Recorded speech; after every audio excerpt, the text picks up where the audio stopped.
1 o'clock, just little after 1 o'clock Eastern time. And just a market review, kind of midday. Dollar General is up almost $5, 4.65. I bought a little Dollar General at 132 earlier this week and got out of it today in the 136s.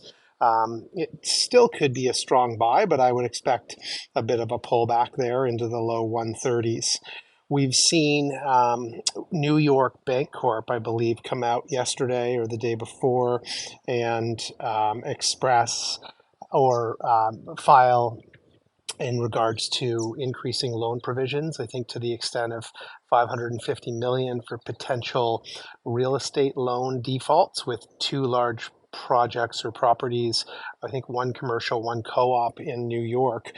That has sent major jitters through the regional banking sector. So you'll see that like MTB is off $6.61.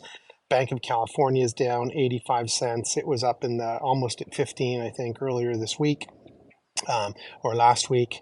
You've got Morgan Stanley off a bit. Goldman's down, but kind of consistent. Schwab is off. Xeon is off. So a lot of the regionals, there's some doubt there as to whether there's going to be another banking collapse with a few of the regionals due to some of this commercial paper that's out there and the inability for the property owners to make payments on the loans as they're coming due. So effectively mortgage payments and missing some of those or missing different covenants within the loan papers. Tech's kind of made a bit of a recovery today. I'm ignoring tech at the moment because I think you're seeing some okay earnings, but nothing significant. The one thing I wanted to point out today was at about 1 o'clock, crude just fell off. Fell through the floor, like it just shot down. You can see it here dropping from, what is that, in around 76, 73, all the way down to 74.29. So like that's a pretty massive drop of 2% in just a matter of minutes. Not sure what's leading to that, to be honest. There's no real news out right now. So that has obviously caused a lot of the oil stocks to drop at the same time.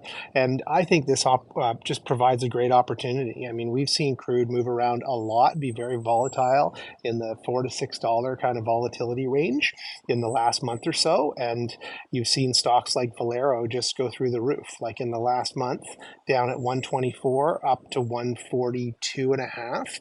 So this drop down is just a bit of a pullback, but I think it represents an amazing buying opportunity in the 134, 135 range. You look at your 5-day and it's really back at the low of what it was 5 days ago. And 5 days ago was pre-earnings and they had some decent earnings. So again, the fundamentals of this company have not changed. It's just that its correlation to crude is pulling it down at the moment. But we may even see this close back up at the 138, 139, 140 range today. We'll have to wait and see how it plays out. It could fall further for that matter, but it might be a good opportunity to take a small bite and open up a small position on that to see if you can make a bit of a profit there. Others that I like that have fallen off today due to the crude is CVE down at 21.49, down 30 cents. I think it's got earnings coming up in 2 weeks. It's on sale today, so it's a great day to buy.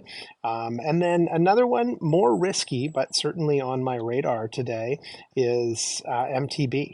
So looking at that, maybe dropping into the 129 range. I think this is going to go further. I don't think we've seen the end of the drop, so I certainly wouldn't go all in, but I might take an initial stab at this and just see if there's any movement upwards tomorrow on Friday to close out the week. So that's where we are on February 1st. I hope your trades are in good shape and I hope you're making money. And if you have any questions, just post them to the Wall Street Winners WhatsApp channel or provide comments on the YouTube channel.